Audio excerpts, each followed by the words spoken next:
wonderful. Let me bring to the show my first guest this morning, Brunello, Rosa and Rubini. Good morning and thank you so much for joining us. Good morning, everybody. Thank you for having me. First of all, of course, I'd like to kick off with this major story that literally sunk the banks yesterday. I'm talking about Archegos. What's your take on everything that we saw with Archegos? Was it just an unfortunate case, or there are deeper issues when it comes to regulation? Yes, I mean, this is just one of the many examples that we can have. We started the year with the GameStop Reddit episode, and there might be others. This is effectively the result of the low rate environment in which we are. So all the speculative companies, investment companies, have to make huge bets using leverage in order to make sure that they can come up with returns that would be attractive for investors. And so they take huge risks using, most of the time, derivatives. In this case, seems to be total return swaps. So I think this is a relatively unknown management company, capital management company. There might be others, but the point I'm trying to make is that if such a small, relatively unknown company is able to send shockwaves through the financial system, able to produce such large equity share prices drop in major international investment banks, that means that what is called sometimes the fragility of the financial system is definitely on the rise. And this is reason for concern. Yeah, that's for sure. But can we talk about shadow banking, or this would be exaggerated? Well, that's all the environment that has been built over the last few years. The shadow banking system has been increasing for decades now, I would say.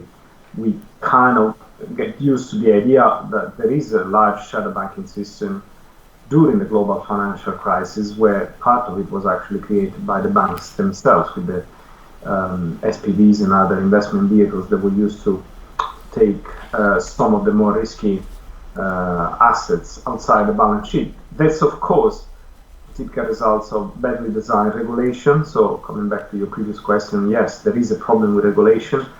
And when you keep interest rates so low for so long, and with full guidance, you're also telling that rates will remain low for longer, because that's what the real economy needs, then those companies who build speculative positions, they kind of know where rates will be in the near future. Now, if you take any theory of financial fragility, the one I'm more used to and accustomed to is Minsky's financial instability hypothesis, you know that fragility builds in good times, and typically an episode fragility builds over in good time, as I said, and an episode of financial instability tends to occur when interest rates increase. And so the fact that you know that interest rates are not going to be raised at any point in time tends to encourage this kind of behavior, and it will push further down the road the possibility of rates to be increased, not to cause those sort of financial instability episodes. So in this period in which interest rates are kept low for so long, this is where the regulator should think about tightening other aspects of the regulatory environment, administrative measures of sort, limitations of sort. We saw during the global financial crisis, when the asset class that was the most exposed was, of course, housing, lots of macroprudential regulation was introduced, loan-to-value ratio, loan-to-income ratio, and so on and so forth. So something along those lines can be created for the wholesale market, of course, in which hedge funds and the shadow banking operates. We were wondering, do you think there could be a long-term repercussions on the financial sector after this story? Because, by the way, we still do not know exactly how much it's going to be the losses.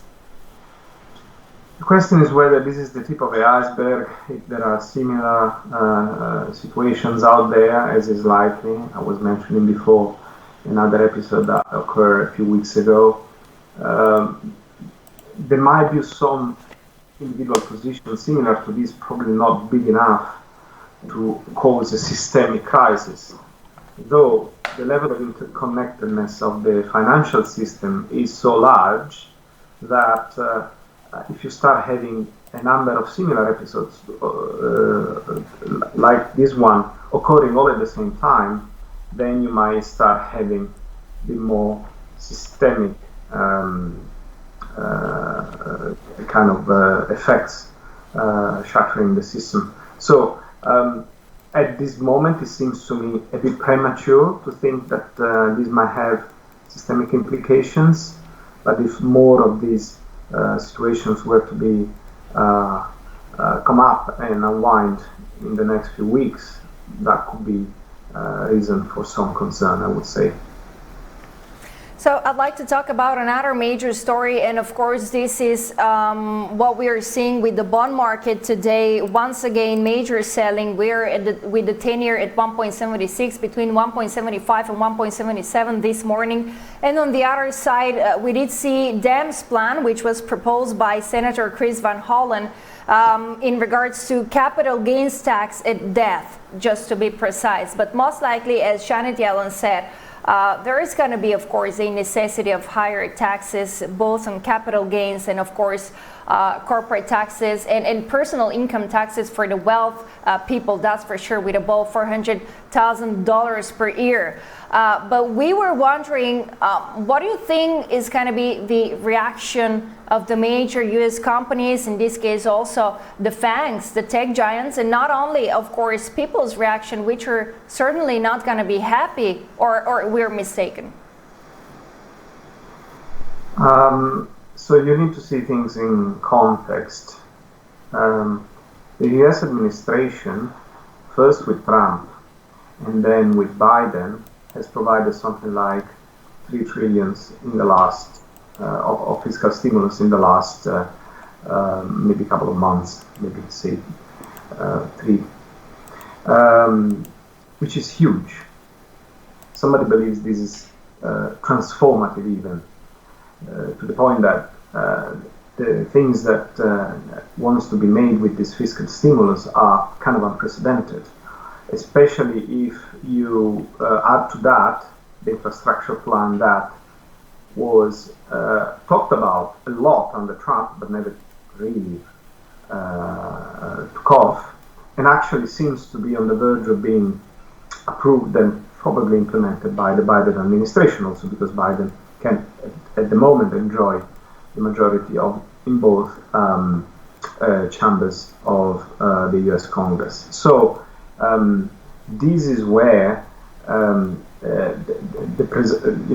these are the premises of the discussion. Now, this has brought the deficit to around 19% last year. It's going to be around 9% this year, which is huge. And the debt, 135% of GDP, more or less. Now, can the US afford having this position? For the time being, yes, also because interest rates are so low. The US dollar remains the major reserve currency of the world. However, the CBO, the Congressional Budget Office, have been saying for years now that the fiscal position, the trajectory, the US government is difficult to sustain in the long run, because we see this increasing deficit over time and increasing debt over time. So you need to do something about. Now, there's the usual discussion about reduction in entitlement, especially for social programs. This is the typical recipe from the Republicans, and increasing taxes and contributions from the Democrats. Now, the Republicans have done their bit. Now, the Democrats are in power. And so you shouldn't be surprised that as long as you have a majority in both chambers, the more progressive part of the party is trying to push for these kind of measures, at least in the first 2 years, until midterms will probably mean a shift back to the center of the political spectrum. If that happens, then course, you will have greater sustainability of the US public debt. Families might be relatively unhappy, but again, if you've got 1 million threshold, probably this is going to be affected only really the richer part of the population. Right, final question. What about inflationary pressures to the upside? There is a risk, of course, that some of the stimulus might cause some inflationary pressures. However, let's not forget that it's estimated that only 1/3 of it is going to be spent. Most of it is going to be used to pay down debt. It's been accumulated during the crisis and to restore some savings. So the inflationary impact of the fiscal stimulus itself is going to be smaller than what people think.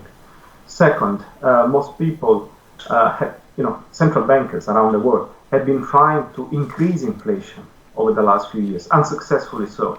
So the fact that we now start having some inflationary pressure cannot be seen as something totally negative, as long as it remains relatively contained as it is now. Even if we were to go 2.5–3%, there's nothing to be worried about, also because it's likely to be temporary. For the time being, inflationary increases are due to technical factors, increasing oil prices and base effects, nothing major until you see wages increasing.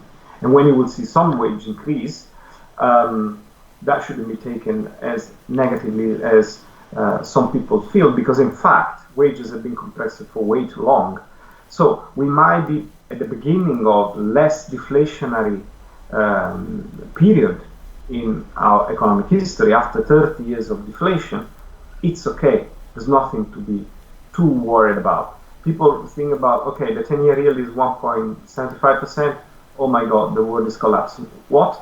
I mean, US treasuries used to be 4.5%, 5%, 6%. Nobody was worried about that. Okay, so we are just used to very, very low numbers. Now we tend to be scared by not even 2% in the 10-year treasury. There's nothing to be worried about. Actually, might be a welcome return to some form of normality that I believe we need after so many years of abnormal situations. All right, thank you very much. Brunello Rosa, founder of Rosa & Rubini, thank you for joining us. Have a great day ahead. Thank you very much.